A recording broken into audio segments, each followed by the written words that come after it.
Stop everything you are doing. Every story you have been told about the cross, the jewelry around your neck, the icons in the cathedrals is a carefully constructed veil. It is not a mistake.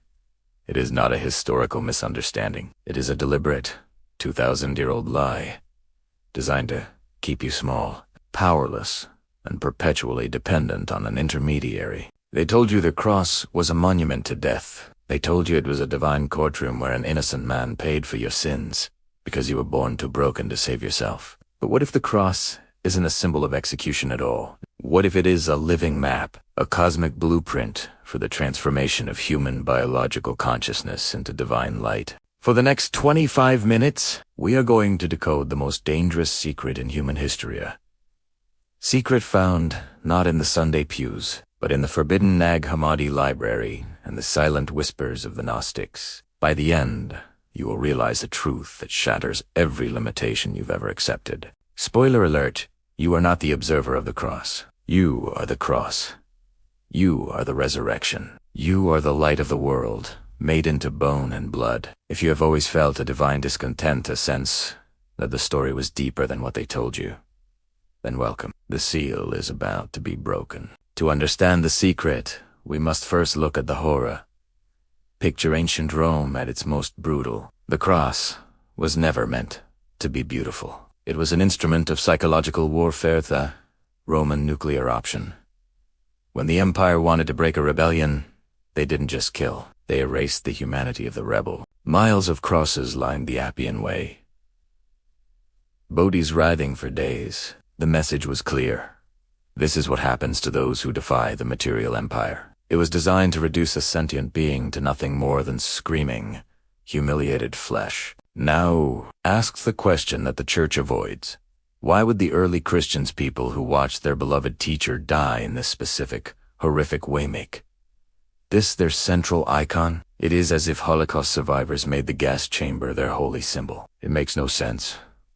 Unless they saw something in that moment of ultimate destruction that completely bypassed the physical. In the apocryphal Acts of John, there is a forbidden description of the crucifixion, where Jesus appears not on a wooden cross, but as a cross of light.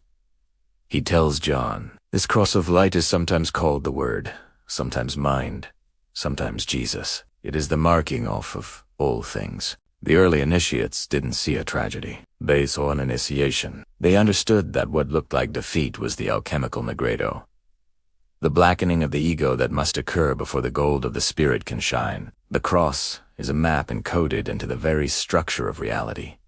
Strip away the religion. See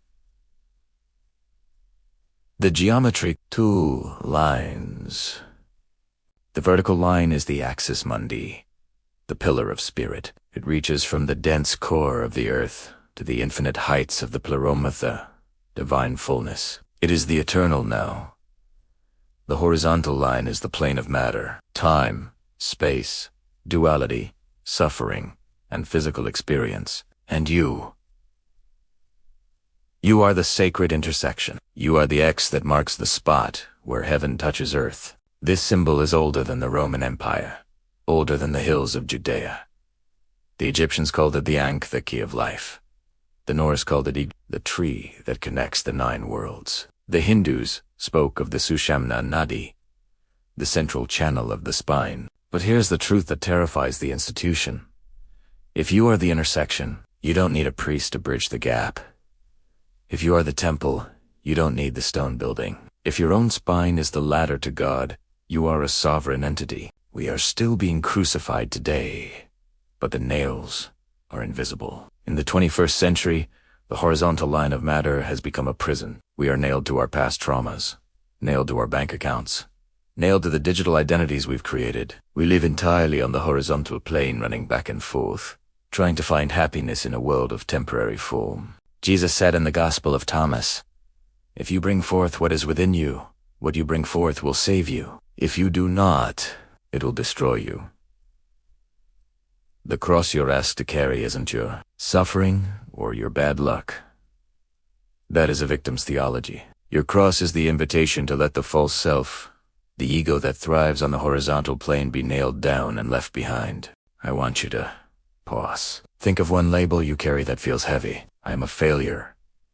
I'm unworthy. I'm my job.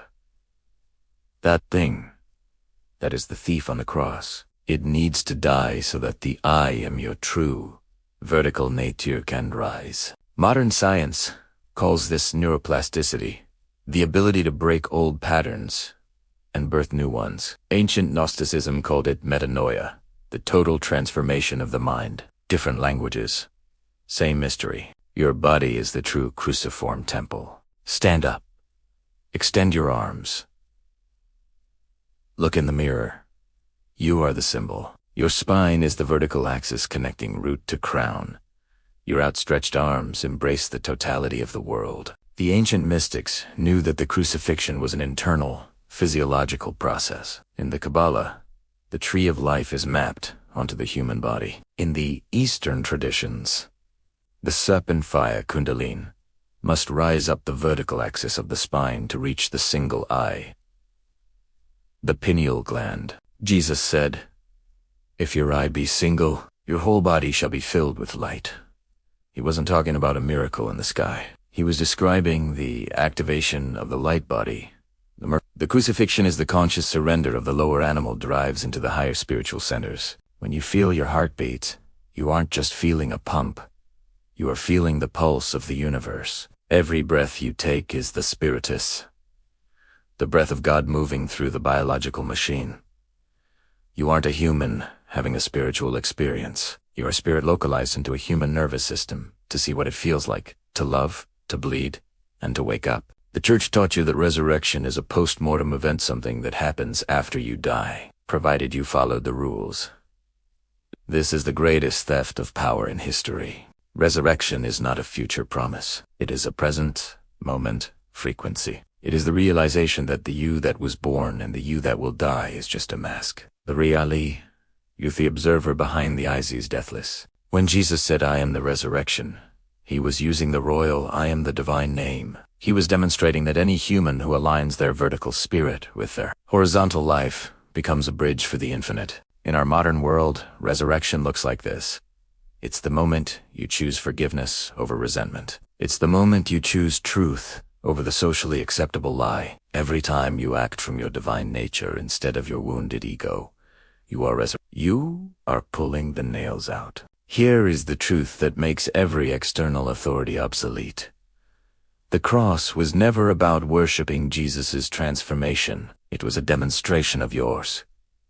He did not come to be the only Son of God. He came to show that we are a species of sons and daughters of the divine, suffering from a collective amnesia. The Forbidden Gospel of Philip states, "You saw Christ, you became Christ." The goal was never Christianity. The goal was Christ. The forbidden prophecy is this: there will come a time when the external church falls away, and the temple not made with hands, the human heart will be the only altar left. We are in that time now.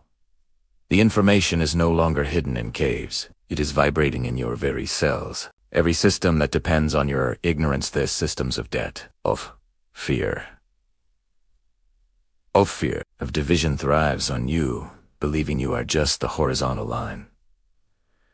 They want you to forget the vertical, want you to forget that you have a direct, high-speed connection to the source of all that is. The cross is calling you home, not to a religion, but to a reality. You didn't come here to be saved by someone else's blood. You came here to embody the same light that has been whispered about by every sage, every heretic, and every mystic who has ever burned at the stake for knowing too much. You are the continuation of the story. You are the living proof that the divine can walk in denim and sneakers, can work in offices, and can love in the midst of chaos. As you move back into your world, remember, you are the sacred intersection. Every person you meet is a horizontal opportunity for your vertical spirit to express love. The nails are gone. The tomb is empty, because the tomb was only ever the belief that you were small. The flame has been passed to you. Do not let it go out. Pass it to another seeker. The scrolls are open. The seal is broken.